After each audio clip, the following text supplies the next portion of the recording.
আসসালামু আলাইকুম, আমন্ত্রণ জানাচ্ছি আইজি ক্রিয়েশন নিউজ আপডেটে। সঙ্গে আছি আমি ইমতিয়াজ আহমেদ। শুরুতেই সংবাদ শিরোনাম। ৩০০ আসনের প্রার্থিতার পরিকল্পনা এনসিপির, ঢাকায় প্রার্থী হবেন নাহিদ। চীনের সহায়তায় বাংলাদেশের ড্রোন কোম্পানি স্থাপন। কেরানি থেকে যেভাবে পুলিশ কমিশনার হলো হাবিব। ট্রাম্পের কারণে যুক্তরাষ্ট্র এখন অন্ধকারে, মন্তব্য ওবামার। গাজা উপত্যকার নিরাপত্তা নিশ্চিতে বৈঠকে বসেছে ৬ দেশ। এবার বিস্তারিত। আগামী জাতীয় সংসদ নির্বাচনে ৩০০ আসনে প্রার্থীদের পরিকল্পনা করছে জাতীয় নাগরিক পার্টি এনসিপি। দলটির আহ্বায়ক নাহিদ ইসলাম কথা জানিয়ে ঢাকা থেকে তার নির্বাচন করার ঘোষণা দিয়েছেন। রবিবার দুপুরে রাজধানীর বাংলা মোটরে জাতীয় নাগরিক পার্টির কেন্দ্রীয় কার্যালয়ে এক ব্রিফিংয়ে তিনি কথা বলেন। নাহিদ ইসলাম বলেন, ৩০০ আসন ধরে এগোচ্ছি, ঢাকা থেকেই আমি দাঁড়াবো। কে কোন আসনে দাঁড়াবে আমার প্রার্থীর তালিকা এই মাসেই দিতে পারি। তিনি বলেন, নির্বাচনকে ভণ্ডুল করার চেষ্টা চলছে বিভিন্ন মহল থেকে, আওয়ামী লীগকে সুযোগ দিচ্ছে রাজনৈতিক দলগুলো। এনসিপির আহ্বায়ক বলেন, সংস্কারের বিপক্ষে অবস্থান নিলে রাজনীতি থেকে হারিয়ে যেতে হবে। গণঅভ্যুত্থান প্রশ্নে যতদিন ভারত তার অবস্থান পরিবর্তন না করবে ততদিন বাংলাদেশ ভারত সম্পর্ক শীতলই থাকবে। তিনি আরও বলেন, যেদিন জুলাই সনদ স্বাক্ষর হয়েছে সেদিনই জাতীয় অনৈক্যের সূচনা হয়েছে। কোনো ধরনের বাজ বিচার ছাড়াই সনদে স্বাক্ষর করে তারা জাতির সঙ্গে প্রতারণা করেছে, তবে এখনও সুযোগ আছে ঐক্যের। প্রযুক্তি হস্তান্তর চুক্তির আওতায় চীনের সঙ্গে যৌথভাবে বাংলাদেশের ড্রোন উৎপাদন কারখানা স্থাপন করছে বাংলাদেশ বিমান বাহিনী। চলতি বছরের ডিসেম্বরের মধ্যেই প্ল্যান্ট স্থাপনের কাজ শেষ হওয়ার কথা রয়েছে। কর্মকর্তারা বলছেন, এটি দেশের প্রতিরক্ষা শিল্পে এক বড় মাইলফলক হিসেবে চিহ্নিত হবে। সেপ্টেম্বরে বাংলাদেশ বিনিয়োগ উন্নয়ন কর্তৃপক্ষের নির্বাহী চেয়ারম্যান চৌধুরী আশিক মাহমুদ বিন হারুনের সভাপতিত্বে অনুষ্ঠিত এক সমন্বয় সভায় বিষয়টি আলোচনায় আসে। সভার কার্যবিবরণীতে উল্লেখ রয়েছে, চীন বাংলাদেশে একটি বিমান ওভারহোলিং কেন্দ্র স্থাপনের প্রস্তাবও দিয়েছে। বিডা সভায় বিশেষায়িত ডিফেন্স ইকোনমিক জোন গঠন এবং সামরিক ও আধা সামরিক বাহিনীর প্রয়োজনীয় পণ্য দেশে উৎপাদনের লক্ষ্যে সরকারি, বেসরকারি ও বিদেশি বিনিয়োগের সুযোগ তৈরির উপর গুরুত্ব দেওয়া হয়। বিমান বাহিনীর একজন কর্মকর্তা জানান, ২ বছর আগে প্রতিষ্ঠিত Bangladesh aeronautical research and development centre ইতিমধ্যেই নিজস্ব নকশায় 4টি প্রশিক্ষণ বিমান তৈরি করে সফলভাবে উড্ডয়ন করেছে। এর উদ্দেশ্য ছিল স্থানীয়ভাবে প্রশিক্ষণ বিমান তৈরি ও ভবিষ্যতে বাণিজ্যিকভাবে স্পোর্টস এয়ারক্রাফট উৎপাদনের সক্ষমতা অর্জন। বিমান বাহিনীর কর্মকর্তারা বলেন, বিশ্বজুড়ে বিমান ও এভিয়েশন সরঞ্জামের চাহিদা দ্রুত বাড়ছে।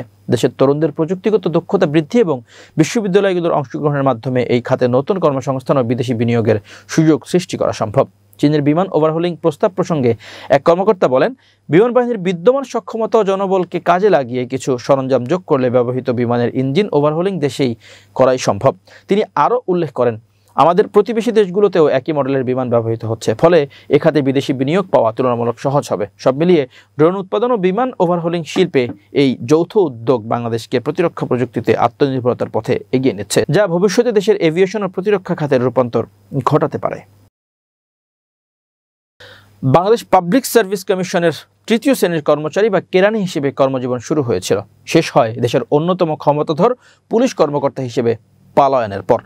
এই পুলিশ কর্মকর্তা হলেন ঢাকা মেট্রোপলিটন পুলিশের সাবেক কমিশনার হাবিবুর রহমান। তার বিরুদ্ধে আন্তর্জাতিক অপরাধ ট্রাইব্যুনালে গণহত্যা ও মানবতা বিরোধী অপরাধের মামলা হয়েছে, ঝুলছে গ্রেপ্তারি পরোয়ানাও। এছাড়া তার বিরুদ্ধে রয়েছে হাজার কোটি টাকার অবৈধ সম্পদ গড়ে তোলার অভিযোগ। ২০১৩ সাল থেকে আওয়ামী বিরোধীদের দমনে হাবিব ছিলেন অগ্রগামীদের একজন।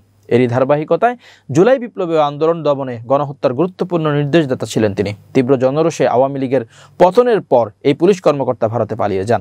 সেখানে অবস্থান করে পলাতক আওয়ামী নেতাদের সঙ্গে সমন্বয় করে দেশবিরোধী অপতৎপরতায় লিপ্ত রয়েছেন বলে ইতোমধ্যেই খবর বেরিয়েছে। নিরাপত্তা সংশ্লিষ্ট সূত্রে জানা গেছে, ক্ষমতাচ্যুত শেখ হাসিনার রাজনৈতিক ছত্রছায়া এবং তৎকালীন স্বরাষ্ট্রমন্ত্রী আসাদুজ্জামান খান কামালের প্রত্যক্ষ মদতে হাবিবুর আওয়ামী লীগ সরকারের নিরাপত্তা কৌশলের প্রধান ভরসার মুখ হয়ে উঠেছিলেন। ক্ষমতার অপব্যবহার করে তিনি পুলিশের সীমাহীন দুর্নীতি, পোস্টিং বাণিজ্য ও নারী কেলেঙ্কারি সিন্ডিকেট গড়ে তুলেছিলেন। বিরোধী রাজনৈতিক শক্তি বিএনপি, জামাত এবং সর্বশেষ ২০২৪ সালের বৈষম্য বিরোধী আন্দোলনে নেতৃত্ব দানকারী ছাত্র জনতার উপর রাষ্ট্রীয় দমনপীড়নের নামে নির্বিচার হত্যাকাণ্ডের নেতৃত্ব দেন তিনি। রাজনৈতিক ছত্রছায়ায় অভাবনীয় উত্থান হাবিবুরের বাড়ি গোপালগঞ্জ সদর উপজেলার চন্দ্রদিঘলিয়া গ্রামে। বাবা আব্দুল আলী মোল্লা ও মা রাবেয়া বেগম এখন প্রয়াত। গোপালগঞ্জের চন্দ্রদিঘলিয়া মোল্লাপাড়া সরকারি প্রাথমিক বিদ্যালয়ে শিক্ষাজীবন শুরু করে গোপালগঞ্জের SM model government high school ও সরকারি বঙ্গবন্ধু কলেজে তিনি পড়াশোনা করেন। লেখাপড়া শেষ করে গোপালগঞ্জের একটি জাতীয় দৈনিকের স্থানীয় সংবাদদাতা হিসেবেও তিনি কাজ করেছেন। তার উত্থান কোনো স্বাভাবিক পেশাগত দক্ষতা বা যোগ্যতার ভিত্তিতে হয়নি, বরং পুরোটাই ছিল রাজনৈতিক আনুগত্যের পুরস্কার। সংশ্লিষ্ট বিভিন্ন সূত্রে জানা গেছে, হাবিবুর রহমানের কর্মজীবন শুরু হয়েছিল PSCর 3য় শ্রেণী কর্মচারী বা কেরানি হিসেবে। অভিযোগ রয়েছে, অভ্যন্তরীণ প্রক্রিয়ার সুযোগ নিয়ে গোপালগঞ্জ কানেকশন এবং শক্তিশালী রাজনৈতিক প্রভাবকে কাজে লাগানোর পাশাপাশি PSCর ঊর্ধ্বতন কর্মকর্তার সঙ্গে লিয়াজু করে BCS পরীক্ষা দেন। 1998 সালের 22 ফেব্রুয়ারি যোগ দেন বাংলাদেশ পুলিশে। তিনি 17তম BCS এর কর্মকর্তা। তিনি 3বার বাংলাদেশ পুলিশ পদক BPM ও 2বার রাষ্ট্রপতি পুলিশ পদক PPM পান। 2009 সালে আওয়ামী লীগ ক্ষমতায় আসার পর হাবিবুরের ভাগ্য খুলে যায়। তিনি দ্রুত হাসিনার আস্থাভাজন হয়ে ওঠেন। অভিযোগ আছে, শেখ পরিবারের প্রভাবশালী সদস্য ও সাবেক মন্ত্রী শেখ ফজলুল করিম সেলিমকে সামনে রেখে ওই পুলিশ কর্মকর্তা সরকার, দল ও পুলিশ বাহিনীতে একচ্ছত্র প্রভাব বিস্তার শুরু করেন। প্রধানমন্ত্রীর প্রতি প্রশ্নাতীত আনুগত্যের পুরস্কার হিসেবে তিনি পুলিশ প্রশাসনে বিএনপি জামাতপন্থী কর্মকর্তাদের চিহ্নিতকরণ, গুরুত্বপূর্ণ পদে নিয়োগ ও বদলির বিশেষ দায়িত্ব পান। তার হাত ধরেই পুলিশ বাহিনীতে ব্যাপক দলীয়করণ শুরু হয়। 2012 সালের 14 নভেম্বর থেকে 2016 সালের 16 জুলাই পর্যন্ত ছিলেন ঢাকা জেলা পুলিশ সুপার। অতিরিক্ত DIG হিসেবে পদোন্নতি পেয়ে দায়িত্ব পালন করেন পুলিশ সদর দপ্তরের সংস্থাপন বিভাগে। পরে তিনি সদর দপ্তরের অ্যাডমিন ও ডিসিপ্লিন সেকশনে DIG হিসেবে কর্মরত ছিলেন। 2022 সালে তিনি ডিএমপি কমিশনারের মতো পুলিশের গুরুত্বপূর্ণ পদে আসীন হন। মানবাধিকার সংগঠনগুলো বলছে, 2013 সালে জামাত শিবিরের আন্দোলন থেকে শুরু করে 2024 সালের ছাত্র আন্দোলন পর্যন্ত প্রতিটি বিরোধী বা গণ আন্দোলন দমনে তার ভূমিকা ছিল প্রশ্নবিদ্ধ ও নির্মম। পলাতক থাকায় অভিযোগ প্রসঙ্গে হাবিবুর রহমানের বক্তব্য নেওয়া সম্ভব হয়নি।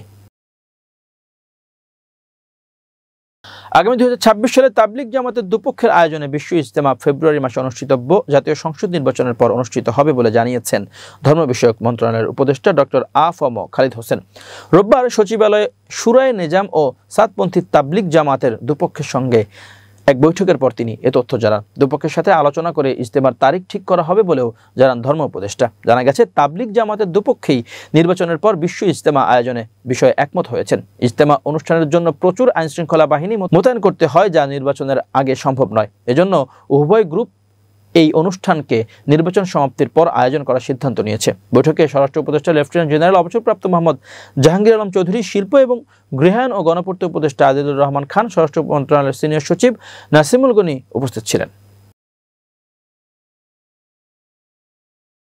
এবার আন্তর্জাতিক প্রসঙ্গ। ফিলিস্তিনিদের মাধ্যমে গাজা উপত্যকার নিরাপত্তা নিশ্চিত ও প্রশাসন গড়ে তোলার জন্য বৈঠকের আয়োজন করতে যাচ্ছে তুরস্ক।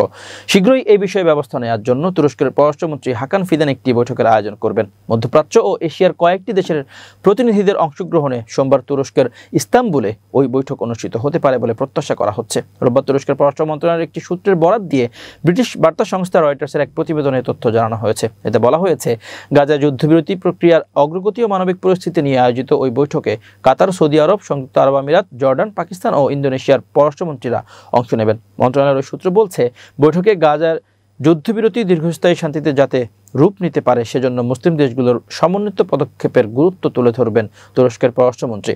চলতি বছরের সেপ্টেম্বরে নিউ ইয়র্কে জাতিসংঘের সাধারণ পরিষদের অধিবেশনের ফাঁকে যুক্তরাষ্ট্রের প্রেসিডেন্ট ডোনাল্ড ট্রাম্পের সঙ্গে এক বৈঠকেও অংশ নিয়েছিল ইস্তাম্বুলে অনুষ্ঠেয় বৈঠকে অংশগ্রহণকারী দেশগুলো। যুক্তরাষ্ট্রের মধ্যস্থতায় গাজার যুদ্ধবিরতিতে ফিলিস্তিনি স্বাধীনতাকামী সশস্ত্র গোষ্ঠী হামাসের নিরস্ত্রীকরণ ও গাজা থেকে ইসরায়েলের সৈন্য প্রত্যাহারের সময়সূচির মতো জটিল বিষয়গুলো অমীমাংসিত থেকে গেছে। যুদ্ধবিরতি কার্যকর হওয়ার পরও গাজায় প্রতিনিয়ত হামলা চালিয়ে যাচ্ছে ইসরায়েলি সামরিক বাহিনী। ইসরায়েল যুদ্ধবিরতি চুক্তি অবসানের অজুহাত খুঁজছে এবং ইসরায়েলের উস্কানিমূলক কর্মকাণ্ডের বিরুদ্ধে আন্তর্জাতিক সম্প্রদায়ের শক্ত অবস্থান গ্রহণের বিষয়ে বৈঠকের কথা বলবেন তুরস্কের পররাষ্ট্রমন্ত্রী হাকান ফিদান। গাজায় প্রবেশ করা মানবিক সহায়তা একেবারেই অপর্যাপ্ত এবং ইসরায়েল এ বিষয়ে তার প্রতিশ্রুতি পূরণ করেনি, সেটিও দেশগুলো স্মরণ করিয়ে দেন তিনি। গাজার যুদ্ধ চলাকালে তুরস্ক ও ইসরায়েলের সম্পর্ক একেবারেই তলানিতে নেমেছে। তুরস্কের প্রেসিডেন্ট রিসেপ তাইপ এরদোয়ান গাজায় ইসরায়েলি হামলার তীব্র সমালোচনা করেছেন। হামাসকে ট্রাম্পের শান্তি পরিকল্পনায় রাজি করানোর ক্ষেত্রে তুরস্ক গুরুত্বপূর্ণ ভূমিকা পালন করেছিল। দেশটি যুদ্ধবিরতি চুক্তির বাস্তবায়ন ও তদারকির জন্য আন্তর্জাতিক পর্যবেক্ষক বাহিনীতে অংশ নেওয়ার আগ্রহ জানিয়েছে। তবে গত সোমবার ইসরায়েলের পররাষ্ট্রমন্ত্রী গিদিওন শার বলেছেন, যুক্তরাষ্ট্রের পরিকল্পনা অনুযায়ী যুদ্ধ শেষের পর গাজায় তুর্কি সশস্ত্র বাহিনীর উপস্থিতি ইসরায়েল কোনোভাবেই মেনে নেবে না। প্রিয় দর্শক, শেষ করছি আইজি ক্রিয়েশন নিউজ আপডেট। আজ এই পর্যন্তই। ভিন্ন খবর নিয়ে দেখা হবে আগামীকাল সন্ধ্যা 7:30টায়। নিজেকে আপডেট রাখতে সাবস্ক্রাইব করুন চ্যানেলটি। নিয়মিত লাইক, কমেন্ট ও শেয়ার করে ছড়িয়ে দিন সর্বত্র। সুস্থ থাকুন, নিরাপদে থাকুন। আল্লাহ হাফেজ।